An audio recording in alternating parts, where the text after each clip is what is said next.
আমি গরু পালছি ছোটকাল থেকেই, মানে এটা মায়া লাগে। ভদ্র আছে, গরু চাপাইছি কিছুই কয় নাই, ভালো গরু, কিন্তু এনে টেহান গে বেগুন খারাপ লাগতেছে না তোমার বলো? আমার খুব খারাপ লাগতেছে। খারাপ লাগতেছে কি তোমার? আমার খুব খারাপ লাগতেছে, আমার টাইগারের বিজা লাগবো।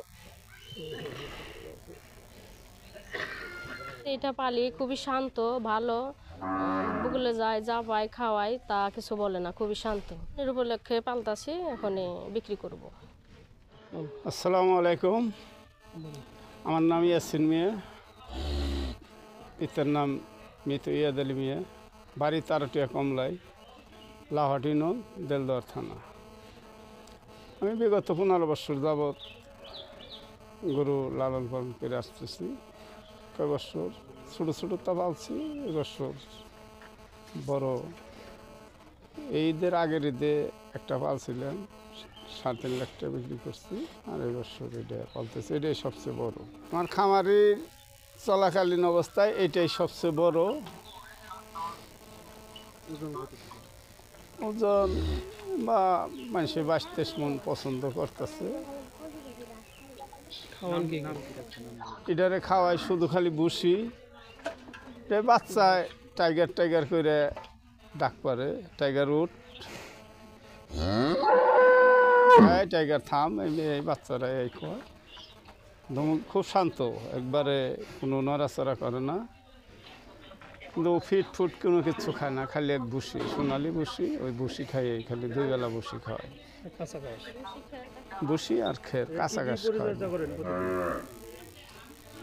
সকালে জাফান হয়, বসি দেওয়া হয়, খের দেওয়া হয়, খের খেয়ে শুয়ে থাকে।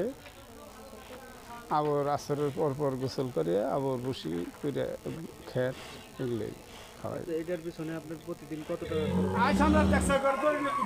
প্রতিদিন 7 কেজি করে বসি। আনুমানিক টাকা বলি কত টাকা? 7 কেজি। তাতে এত বড় গরু কেউ পালে নাই, আমার বন্ধু লোকে পালছে। তে দেশি খাবার খাওয়াইয়া অন্য কিছু খাওয়াই নাই, কোনো মেডিসিন কিছু নাই। তবে আমরা চাই যে আমার বন্ধুরা জানি লেজ্জ লোক এই দামটা পাশে, যাতে আরও পালতে পারে গরুগুলো। এর সাথে সাথে জানি আরও অনেকেই গরুওয়ালার ওই উৎসাহ বাড়ে। রাহিম, আসসালামু আলাইকুম।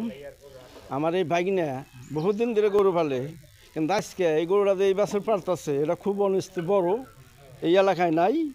আর ভাগিনা জানি ঠিক ন্যায্য দামটা পায়, এইটা আমাকে আগের তো। আমি গরু প্রতিদিনই দেখতে আসি এলাকা, আমাকে এই এলাকায় টারোডের গ্রামের মধ্যে বড় গরু নেই। আমি প্রতিদিনই বিকালে দেখতে আসি। যে গরুটা পালতেছে তার নাম হলো ইয়াসিন মিয়া। তার নাম, যে গরুটা পালতেছে তার নাম হলো ইয়াসিন মিয়া, টারোডের পূর্বপাড়া।